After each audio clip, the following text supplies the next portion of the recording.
நடிகர்கள் ஸ்ரீகாந்த், கிருஷ்ணா இருவருக்கும் ஜாமீன் தரக்கூடாது என்று காவல்துறை தரப்பில் தெரிவிக்கப்பட்டிருந்த சூழலில் இருவரின் மீதான ஜாமீன் மனுவின் தீர்ப்பு தள்ளி வைக்கப்பட்டிருக்கிறது. இது குறித்த கூடுதல் விவரங்களை தருகிறார் சிறப்பு செய்தியாளர் ரமேஷ்குமார். ரமேஷ்குமார், விவரங்கள்.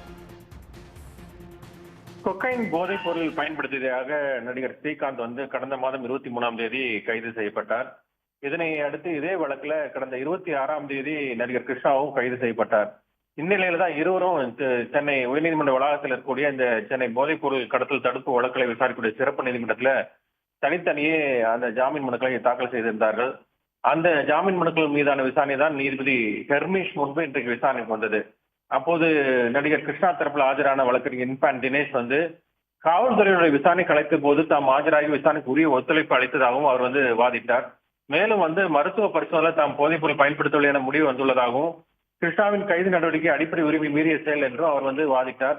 மேலும் எதன் அடிப்படையில் கிருஷ்ணா கைது செய்யப்பட்டார் என்ற காரணம் தெரிவிக்கப்படவில்லை என்றும் அவர் அந்த வாதத்தின் போது குறிப்பிட்டார்.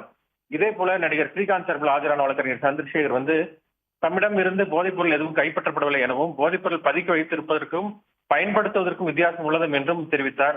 ஆனால் இரு ஜாமீன் மனுக்களுக்கும் காவல்துறை தரப்பில் ஆஜரான வழக்கறிஞர் கடும் எதிர்ப்பு தெரிவித்தார். இவங்களுக்கு உரிய தொடர்பு உள்ளதற்கான ஆதாரங்கள், சாட்சியங்கள் உள்ளதாகவும், இது தொடர்பான வாக்குமூலங்கள் உள்ளதாக அவர் வாதிட்டார். மேலும் இந்த இரண்டு ஜாமீன் மனுக்களும் தள்ளுபடி செய்ய வேண்டும் என்றும் தனது கடும் எதிர்ப்பை பதிவு செய்தார்.